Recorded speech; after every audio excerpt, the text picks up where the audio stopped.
Hello friends, இந்த வீடியோவில் Punjabi style வெண்டைக்காய் மசாலா எப்படி பண்ணுறதுன்னு தான் பார்க்க போகிறோம். இது வந்து சாதம் சப்பாத்தி ரெண்டுத்துக்குமே வேறு லெவல் காம்பினேஷனில் இருக்கும். ஈவன் நீங்கள் தோசைக்குமே ட்ரை பண்ணலாம். ஒரு டைம் வெண்டைக்காயில் இந்த மாதிரி செஞ்சு பாருங்கள். அதுக்கப்புறம் எப்போ வெண்டைக்காய் வாங்கினாலும் இதே மாதிரி தான் செய்வீங்க. ஏன்னா இது அவ்வளோ டேஸ்டியாக இருக்கும். அதே நேரத்தில் சிம்பிளாக செய்யலாம். ஸோ இந்த சிம்பிள் அண்ட் டேஸ்டியான பஞ்சாபி ஸ்டைல் வெண்டைக்காய் மசாலா எப்படி பண்ணுறதுன்னு தான் இந்த வீடியோவில் பார்க்க போகிறோம். ஸோ வாங்க வீடியோக்குள்ளே போகலாம். இதை பண்ணுறதுக்கு ஒரு கடாயில் 3லிருந்து 4 டேபிள் ஸ்பூன் அளவுக்கு எண்ணெய் சேர்த்துக்கலாம். எண்ணெய் நல்லா சூடானதும் இதில் மீடியம் சைஸில் வெட்டி வச்சுருக்கக்கூடிய வெண்டைக்காயை சேர்த்துக்கலாம். சேர்த்துட்டு இதை வந்து ஃப்ரை பண்ணிக்கலாம். இது வந்து கருத்து போயிடக்கூடாது. ஜஸ்ட் இதில் இருக்கக்கூடிய வழுவழுப்பு தன்மை போனால் போதும். அது வரைக்கும் இந்த வெண்டைக்காயை நம்ம ஃப்ரை பண்ணி எடுத்துக்கலாம். பாருங்கள், இந்த வெண்டைக்காய் இந்த அளவுக்கு ஃப்ரை ஆனதும் ஸ்டவ் ஆஃப் பண்ணிவிட்டு இதை வந்து தனியாக எடுத்து வச்சுக்கலாம்.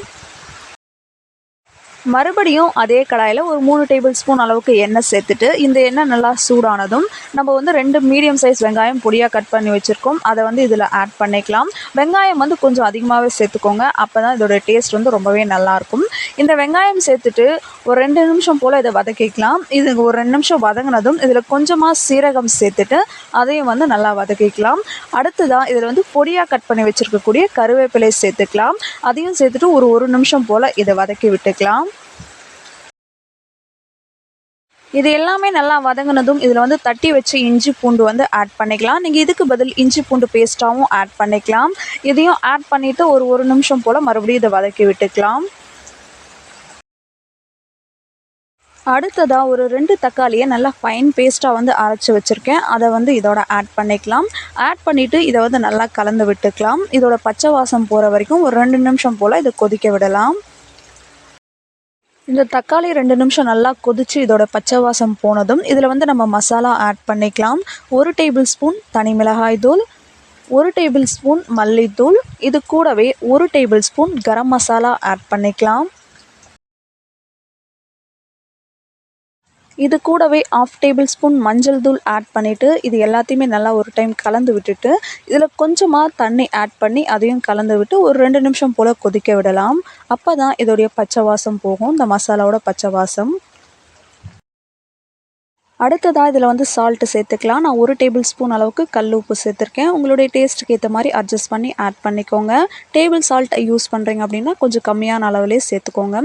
இப்போ இதை வந்து நல்லா கலந்து விட்டுட்டு இதை வந்து கொதிக்க விடலாம். இது நல்லா கொதித்து மசாலாவோட பச்சை வாசம் போனதும் இதில் வந்து ஒரு 1/2 கப் அளவுக்கு தயிர் சேர்த்துக்கலாம். தயிர் சேர்த்துட்டு மறுபடியும் இதை நல்லா கலந்து விட்டுட்டு ஒரு 2 to 3 மினிட்ஸ் வரைக்கும் இந்த தயிரை வந்து நம்ம நல்லா குக் பண்ணிக்கலாம்.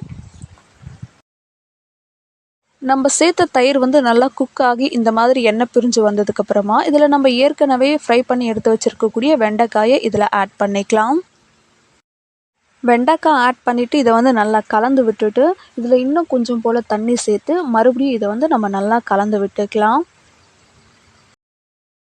இதை நல்லா கலந்து விட்டு லைட்டாக கொதிக்க ஆரம்பிச்சதும் இது ஒரு மூடி போட்டு மூடி ஒரு 5 மினிட்ஸ் இதை அப்படியே குக் பண்ணிக்கலாம். 5 மினிட்ஸ்க்கு அப்புறம் இதை ஓப்பன் பண்ணி பார்க்கலாம். பாருங்கள், எண்ணெயெல்லாம் நல்லா பிரிஞ்சு சூப்பராக குக் ஆகி வந்திருக்கு. இப்போ இதை ஒரு டைம் கலந்து விட்டுட்டு நம்ம ஸ்டவ் ஆஃப் பண்ணிக்கலாம். அவ்வளோதாங்க, நம்மளுடைய பஞ்சாபி ஸ்டைல் வெண்டைக்காய் மசாலா வந்து சூப்பராக ரெடி ஆகிடுச்சு. சாதம் சப்பாத்தி ரெண்டுத்துக்குமே அட்டகாசமான காம்பினேஷனில் இருக்கும். செஞ்சு பார்த்துட்டு ஃபீட்பேக் சொல்லுங்கள். நெக்ஸ்ட் ஒரு வீடியோவில் பார்க்கலாம். பாய்.